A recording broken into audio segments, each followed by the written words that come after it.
2024 সালের অভ্যুত্থানে খুনি ফ্যাসিস্ট শেখ হাসিনা ছাত্র জনতার উপরে যে আক্রমণ করেছিল, এই আক্রমণের মাধ্যমে সে ভেবেছিল বাংলার এই জমিনকে ইসলামপন্থীদের এবং বাংলার দেশকে যারা ভালোবাসে তাদেরকে দমিয়ে রেখে ভারতের একটি পাঁচটা দেশ হিসেবে এই বাংলাদেশকে তিনি তৈরি করবে।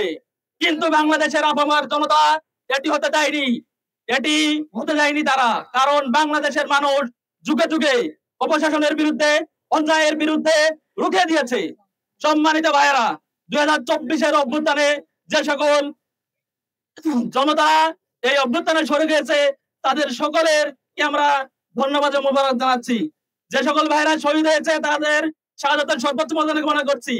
সম্মানিত ভাইরা, অত্যন্ত দুঃখের সাথে বলতে হয় দীর্ঘ 1 বছর আমরা অতিক্রম করেছি, কিন্তু তেমন কোনো বিচার আমাদের চোখে পড়ে নাই। আমাদের প্রায় 2000 ভাই শহীদ হয়েছে, আমাদের অনেক ভাই আহত এবং মৃত্যুবরণ করেছে।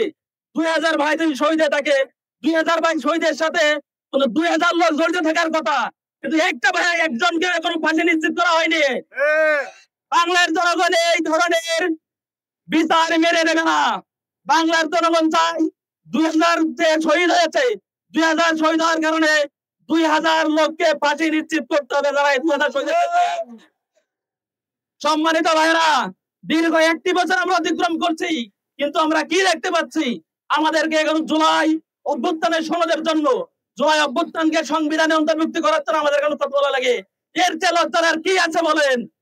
সম্মানিত ভাইরা, এই জুলাই অভ্যুত্থান যদি সংবিধানের স্বীকৃতি না পায়, তাহলে আগামী দিনে এই জুলাই অভ্যুত্থানে যারা আন্দোলন করেছে তাদেরকে সন্ত্রাসী আখ্যা দিয়ে যে সরকার ক্ষমতায় আসবে সেই সরকার হয়তো বিচার করবে। এই জন্য আমাদের প্রত্যেককে একটাই দাবি, এই জুলাই সনদ অবশ্যই সংবিধানের অন্তর্ভুক্ত করতে হবে। সম্মানিত ভাইরা, জুলাইয়ের চেতনা কি ছিল আমাদের?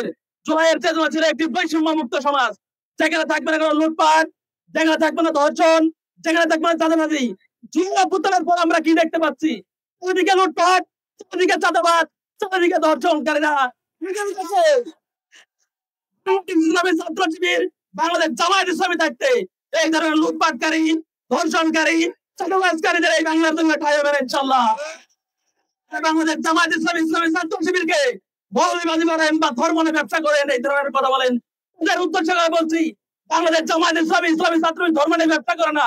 বাংলাদেশ ইসলামী ছাত্র শিবির জামায়াত ইসলামী ধর্ম নিয়ে প্রথম থেকে রাজনীতি করে এবং 24 ঘন্টা তারা ধর্ম পালন করে। শুধু মাথায় টুপি দিয়ে আর হাতের তসবি দিয়ে আমরা ভোট চাইতে যাই না। আমরা সর্ব সময় ধর্ম পালন করে থাকে, শুধু নির্বাচনে দেখে আমরা মাথায় টুপি দেয় না। সকলের উদ্দেশ্যে আর একটি কথা, আপনারা সকলে জুলাই অভ্যুত্থানের যে চেতনা, এই চেতনাকে ধারণ করবেন। জুলাই অভ্যুত্থানকে সারা বাংলাদেশের জনগণ, অন্য সকলেই ব্যর্থ হতে, বাংলাদেশ জামায়াত ইসলামী ইসলামী ছাত্র শিবির কখনোই জুলাই অভ্যুত্থানকে ব্যর্থ হতে দেবে না। সম্মানিত উপস্থিতি, সকলের প্রতি আমার আন্তরিক ধন্যবাদ।